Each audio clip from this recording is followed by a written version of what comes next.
holdover from the...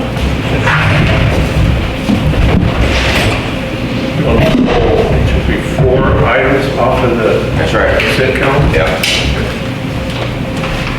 For more clarification.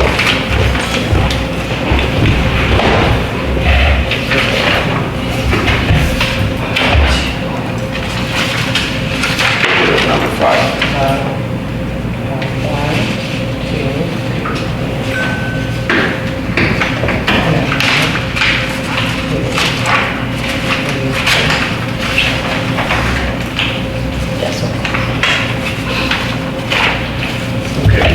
Just, I'll call it, we'll get to that. Okay, thank you. Oh, do you need that, this value done?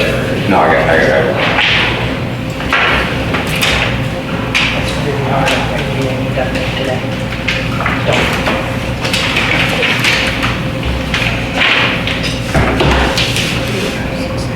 For bid.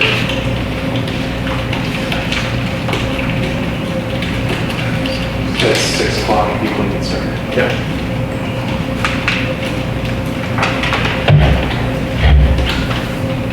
Okay, I'm gonna call the order.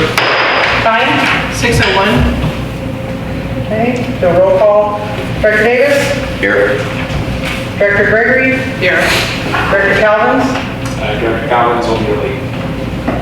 Director Baker? Director Baker will not be here tonight. Director Simon? Here. Okay. We need approval of the regular meeting agenda. All motion to approve. I'll second. All in favor? Aye. Aye. Anyone opposed? Hearing none. We got a 3, we got 2 absent. Zero no.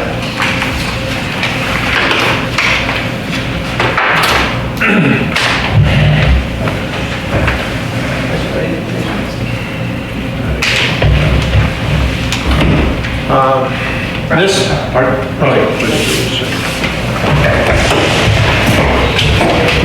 Kindly repeat with me the pledge of allegiance to the flag of our country. I pledge allegiance to the flag of the United States of America and to the republic for which it stands, one nation, under God, indivisible, with liberty and justice for all.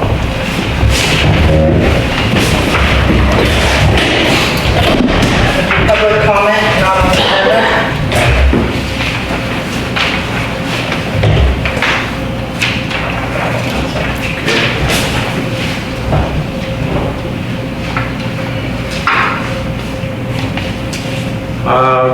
Public comment communications for items not on the agenda. Persons wishing to speak on a matter not on the agenda may be heard at this time. However, no action will be taken or placed on a future agenda. Speakers are limited to 3 minutes. Please sign in with name and address at the lectern.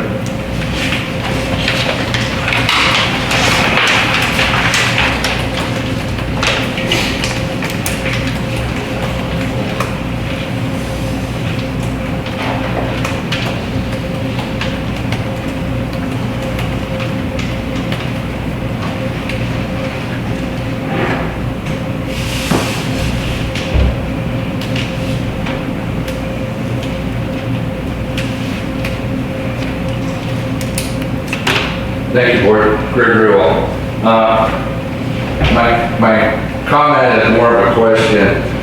You have an item that's going to come up in consent, and I'm wondering why this item is in the consent and not in your GSA section, because it's a grant, and the discussion that the grant covers deals with the groundwater sustainability agencies, and it's part of the groundwater sustainability plan. So everything that has to do with that particular item should be a separate discussion item in a different section. It shouldn't be on the consent. So that's my question or only public comment.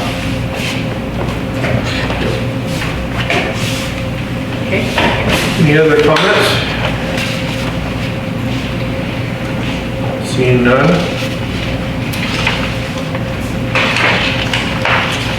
This is the time and place for public hearing to consider adoption of the CEQA mitigated negative declaration prepared by SWCA Environmental Consultants for Machado wastewater treatment facility upgrade and recycled water distribution project by resolution 2024-41.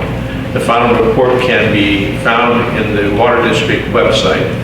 If you wish to make a public comment, please enter your name and sign in at the lectern with your name and address. Staff will provide general presentation regarding adoption of mitigated negative declaration for purpose of the CEQA. Public comment?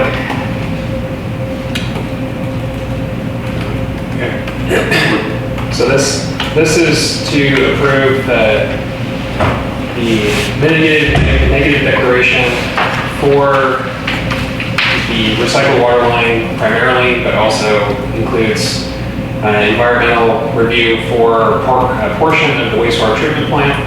In 2022, the original MND was reviewed and approved for the wastewater treatment plant, so this is actually an addendum to that. And this went through the formal review process and hearing process for all interested parties to make comments. We received comments from two parties, one, the County of San Luis Obispo, and two, Mr. Murray Powell. Both of them had very minor comments. The county's comments mainly revolved around how much additional water use would be, the potential for additional water use by expanding the wastewater treatment plant and essentially allowing more housing. Some of the comments revolved around traffic. Some of the comments from the county in particular were interested in updated reports that were originally adopted in 2022 so that they can make a more formal decision on our conditional use permit instead of having to do yet another CEQA process on the county. No significant changes were made from the original document. All the conditions and changes were fairly minor. One of the more significant ones was that the county requested a Native American be present in addition to an archaeologist during the excavation of the recycled water in the wastewater treatment plant. If you have any questions, I can answer them. That's Director Calvary at 6:07. evening.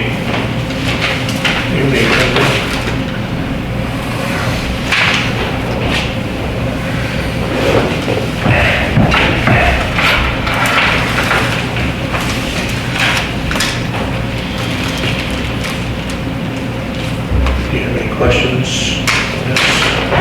Well,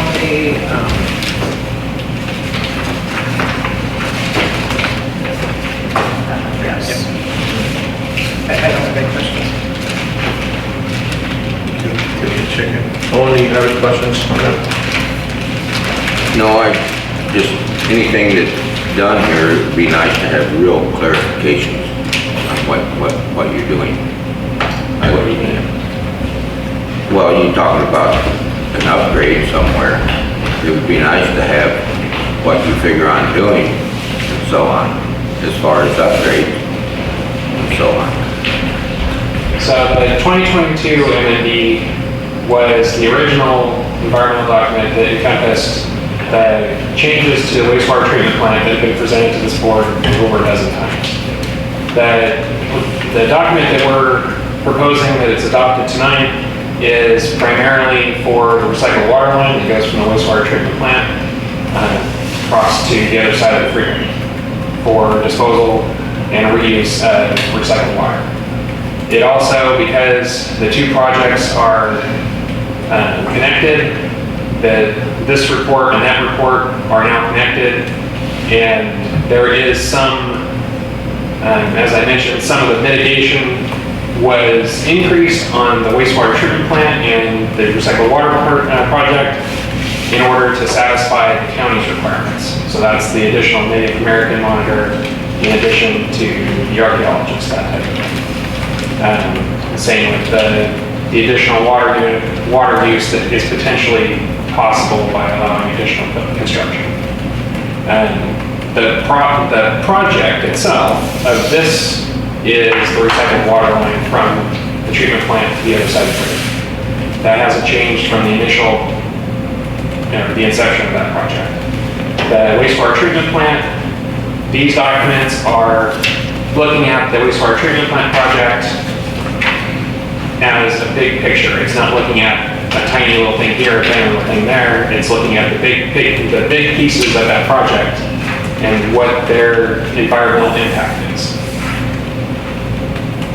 So approving this document tonight is not approving any particular aspect of either one of these projects. This is just approving the environmental document to move forward in the process. So this would approve this document. It would be posted for all eternity on the state clearinghouse and would be part of the documentation for the treatment plant and this recycled water line as they go forward. No, it sounds good, but I mean, we need more clarification. I'm still confused of what you need clarification. Well, like, where's this pipeline going? You say across the freeway, and you told someone, actually, this is on the consent calendar also, which I'm told. And also, I mean, you say it's a quarter of a mile. Which direction is a quarter of a mile going to be? So I don't have anything to draw on tonight. Well, if you look at the environmental package, which is on our website, which is like 1,500 pages or something, there's maps and charts and all kinds of things in there that you can take a look at. But in the basic sense, it follows the west side of our existing property along the existing treatment plant to the northernmost edge of that treatment, to our northernmost edge of our property. It cuts across the railroad tracks, cuts across Mission Street to 20th Street, goes to the top of 20th Street, goes on to Gallows property, and then goes across the freeway. okay. Who's going to pay for all this? This project is predominantly grant funded. So there may be some portion that the district has to pay for with capital funds, but this is the project that's $1 million from Sigma, which is an agreement between the district and the county. Is there any design on how large this pipeline is going to be? It's Diameter? Is it going to be any kickouts, or what's the deal? What's the pickout? Well, in other words, it's a T in a water. A turnout. Okay. Yeah. So it's an 8-inch pipeline from the treatment plant all the way to the other side of the freeway. There's turnouts available for Gallo and for the vineyard. And we'll be putting in a turnout for the housing development so they can bring their irrigation onto recycled water. Okay. What are you doing with your excess water right now? Right now it goes into percolation and goes back down into the ground. Good place for it. You know? It's almost as good as not pumping it out in the first place, Right, yeah. which is what we were trying to do. So I guess what I'm saying, I mean, you're talking a lot of money, and you're talking about these multi-million-dollar vineyards. How much are they gonna kick in as far as this? I mean, if we're gonna sell them the water, how much is it gonna cost to treat that water and then sell it to the vineyards? Are we gonna make any money, or? Well, we can't lose money. It's essentially written into the law that we can't sell it for under our cost. So Well, what? we can't sell something to a vineyard and force you to pay the difference. Yeah, So the that's vineyards, correct. although we don't have a fixed or a final per acre cost or acre foot cost, the cost of that water is going to be at the very minimum the cost that it costs to produce it, transport it, and for the replacement capital costs of that line. Correct. Now, what about, do you have any idea how much wastewater goes through that treatment plant?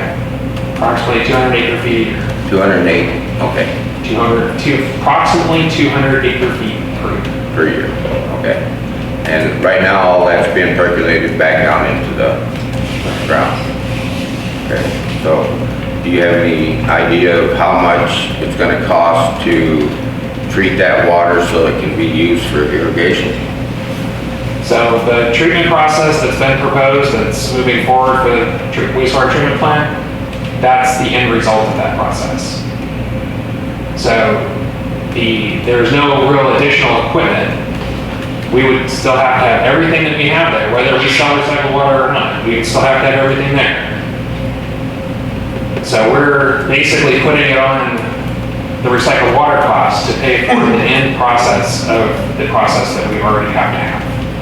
So depending on how you look at it, the community is actually benefiting because their rates are going to be lower because we're reselling the water.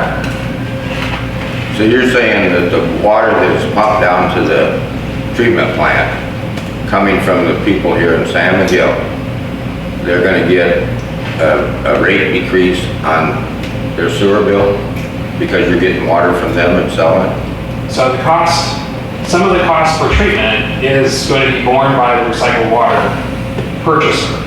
So to an extent, the community will see a little bit of a reduction, not necessarily right away, but over time, the cost will be the cost to the community will be supported by the sale of that recycled water. So that's a revenue stream that'll come in to help offset the cost of running that plant. Okay, well, you don't even know what you're gonna be able to sell it for. You should have some idea how much it's gonna cost you. I have an idea of how much it's gonna cost, but I can't publicly say right now because Why not? that's not worked all the way out. And by saying that right now, we're going to potentially end up costing ourselves more. So I don't have all the information to say if it's $400 an acre foot or $1,000 an acre foot.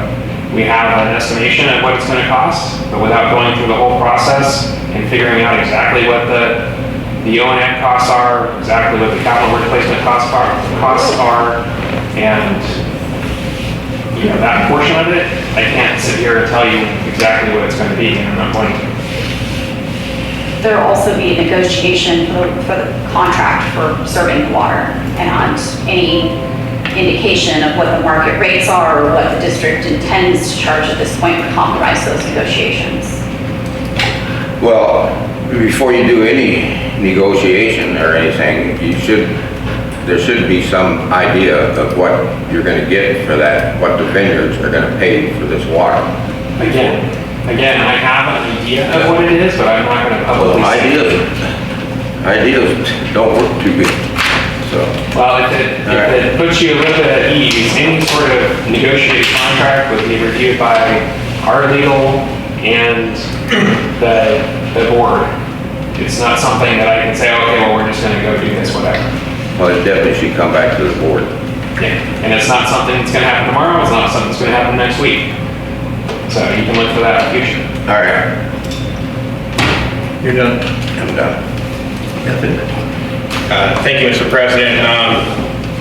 I know that this has been a long time coming. You've spent many years working on the sewer plant and specifically the recycled water segment going out to the vineyards. This is not new news. That being said, I support moving forward with the item. Again, and also the fact that we even got a grant because of our involvement in the GSA, which a lot of people have said we need to get on out, just shows where people's knowledge seems to be on this topic. Again, we have to follow, we're in California, we have to follow state laws in this state, and I support moving forward with it. Thank you. Any other comment from the board? No. Okay.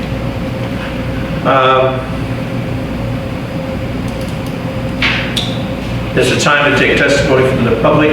We will request that each person who speaks give their name and address and approach the lectern.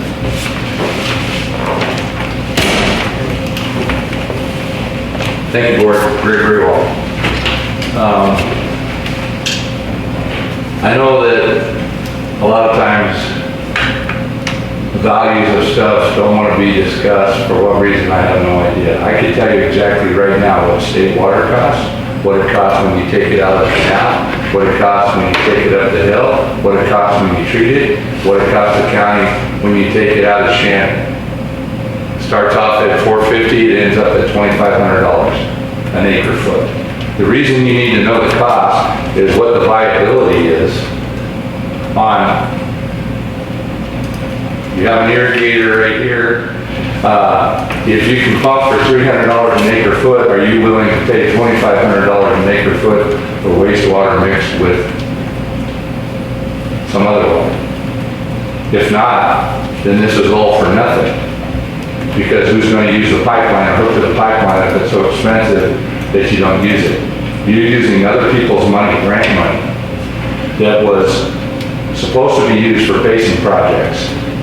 It was supposed to help recharge the basin, was supposed to help make things good in the basin, not to help Vino or somebody else. But I talk about Vino Farms LLC, they make $82 million a year. So you're taking $1 million grant that somehow through staff and other people in their private little meetings at the groundwater sustainability agency groups decided $1 million should go to this project. I would have seen $1 million go to a project to fix up where your 200 acre feet is charging your area, not being sent to another area. And so those are some of my concerns. You were always could be a GSA because you're a water district. That has nothing to do with being part of the cooperative group, and you're considered a disadvantaged community. So that has nothing to do with not getting grants. You could have got the grant no matter what. The basin as a whole has to be maintained, whether you're in a cooperative group or not, and your part is what happens in your C.S.D., not what happens outside your C.S.D. So you're sending 200 acre feet of your water outside the C.S.D. for somebody else to use to irrigate, which is not recharge. The whole idea is to bring water back. So everybody that's on a septic system uses their water that's pumped from the ground, goes through their house, goes through their septic system, and is recharged back in the basin. You guys are going to take your pumped water, run it through your treatment thing, and then send it somewhere else. That's what Tassel does. For 135 years, they've been sending their water, exporting it down the Salinas River to the ocean through Monterey. Thank you.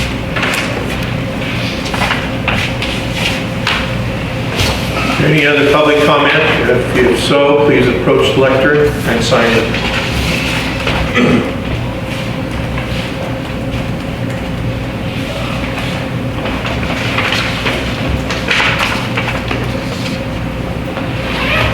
Are there any other speakers? If not, I'm going to close the public hearing for comment. Motion to vote. Mr. President, I just want to note one thing. As a prior representative to some of the regional bodies that have handled the Pascagoula's groundwater basin, the state does not care about political boundaries. Unfortunately, the state cares more about geological boundaries. Previous models have shown that there was an actual depreciation, a decrease in the water levels just outside this district's boundaries that had overlapped inside of our district boundaries. That made it our problem. When our neighbors who surround us use a lot of water, we have to make sure we work with those people, because it doesn't just magically stop at any line that was drawn by some bureaucrat or whoever many years ago. That's not how that works. We have to work with our partners repeatedly to make sure that we stabilize the basin.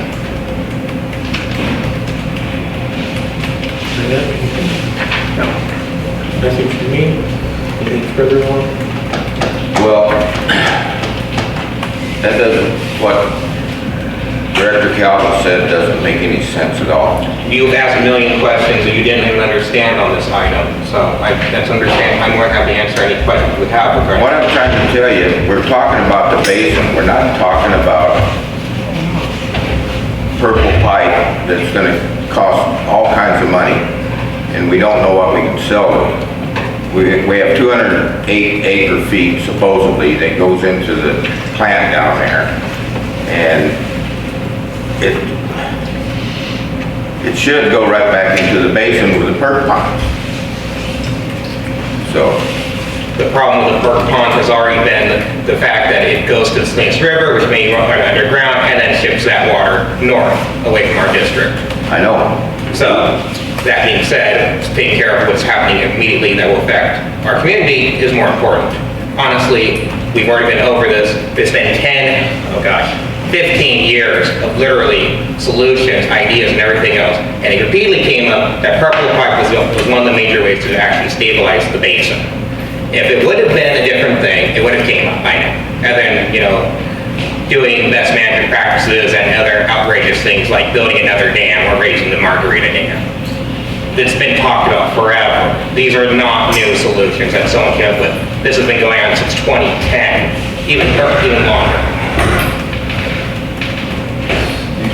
It's almost as old as I am talking about these projects and these ideas. Good grief. All right, at this time, close discussion and move on to motion and vote. Have a motion. I'll motion to approve. Second. Treasurer Thomas, I have a motion on the floor to adopt the mitigated negative declaration prepared by SWCA for the Machado wastewater treatment facility upgrade and recycled water distribution project by resolution 2024-41 by Director Gregory, second by Director Calvins. Have a vote. Director Calvins? Yes. Director Davis? No. Director Gregory? Yes. Director Smiley? Yes. Passes 3-1-1.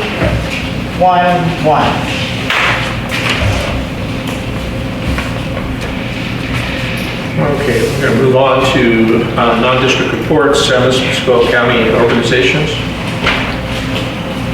Sheriff's Department, if you have your report, please. Coach Electra. Welcome. Hello. My name is Sergeant McFarland. I am one of the 2 sergeants assigned to the Sheriff's Office North Station. I've been there about 2 months now as a supervisor. Before that, I did about 9 years working in North County, so I worked in this area quite a bit. So these are the statistics for the month of July that the Sheriff's Office has generated. For our station totals, so that would be all of North Station encompassing Santa Margarita, out towards Creston, Shandon, San Miguel, Heritage Ranch, all that area. This year so far, we've had 1,988 reports. Last year, it's 2,205, so that's a 10% decrease. Specifically for the San Miguel area for calls for service, that's 216 last year, 217 this year, so no change, like marginal 1 call difference. For reports, last year it was 36, this year it's 29, so we've had 19% decrease in reports of crime and violent actions. So for the general calls we've been receiving, assaults and battery reports, we had 7 reports in the month of July, which negated to 5 reports and 3 arrests. Calls for service reported to disturbance of peace. So that would be like music calls, loud party calls, loud vehicles, motorcycles, stuff like that. We had 23 calls. Out of that was 3 reports. Majority of those reports were generated from individuals who were too intoxicated to deal with themselves, to drunk in public, and taken into custody. For the month of July, we had 2 burglary reports. One was from a locked residence where stereo equipment was stolen. Another was from a locked trailer on like a ranch property where fire alarms were stolen. We had 1 call for service of vandalism and spray paint. We had 1 call for service for trespassing. We later located that individual and he was determined to have warrants and arrested for said warrants. We had 10 calls for service of suspicious circumstance. That would be anything from a loud noise at night to someone walking around kind of doing like a peeping or prowling call. We had 10 of those. 1 of those was determined to be an individual walking away from a domestic violence incident, which then resulted in another arrest. One of the notable things we want to talk about is month of June and July. I'm sure you're aware that we responded to several reports of wildfires, land fires, and also residential fires, and working with local fire department to kind of figure out and mitigate those issues. Board have any questions? Thank you. Thank you. Thank you for your service. Thank you, I'll take that. You can read them. No problem.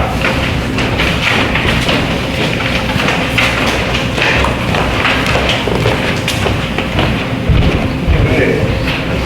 Yeah. Community service organizations. Anybody here represent the Lions Club? I would assume that would have been Anthony. That would have been. In a minute. The Fire Association. Good evening.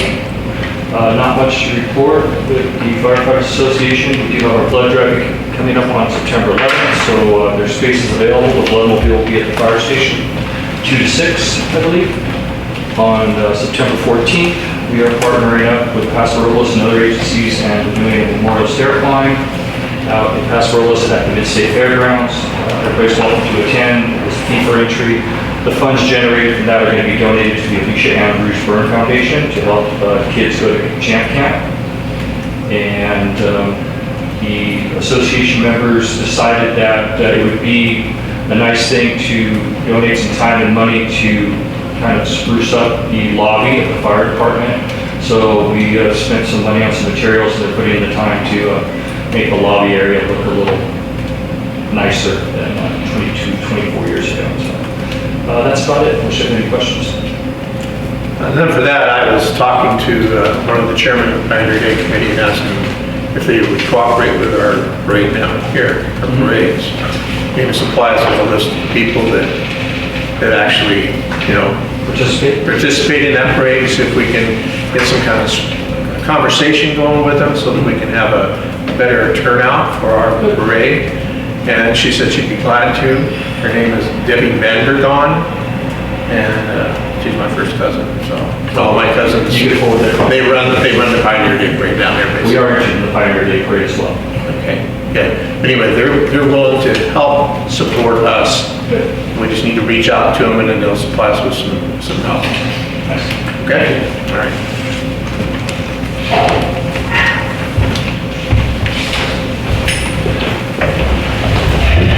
Anthony, do you have anything from the Lions Club? Yes, Mr. President. The Lions Club will be hosting an annual Old Timers Barbecue. Everyone who is 80 and over eats for free, and everyone else is welcome to attend. And we've been doing that for several decades. So it's been a great event, and we hope that everyone shows up. And if you know someone who's 80 and over, invite them so they get that free lunch. That will be this Sunday. And one of the comments we always get is from the seniors is that the chicken is too big. So that means you're not going to leave hungry. That being said, unfortunately, this will be one of the first Old Timers barbecues that I will be missing. And I have been involved with the Old Timers barbecue for the past 21 years. So. I have a question about that. Is that connected in any way to the Old Timers Barbecue in Paso Robles, part of the Pioneer Day celebration? So technically, the San Miguel Old Timers Barbecue is the first kickoff of the Pioneer Day celebration.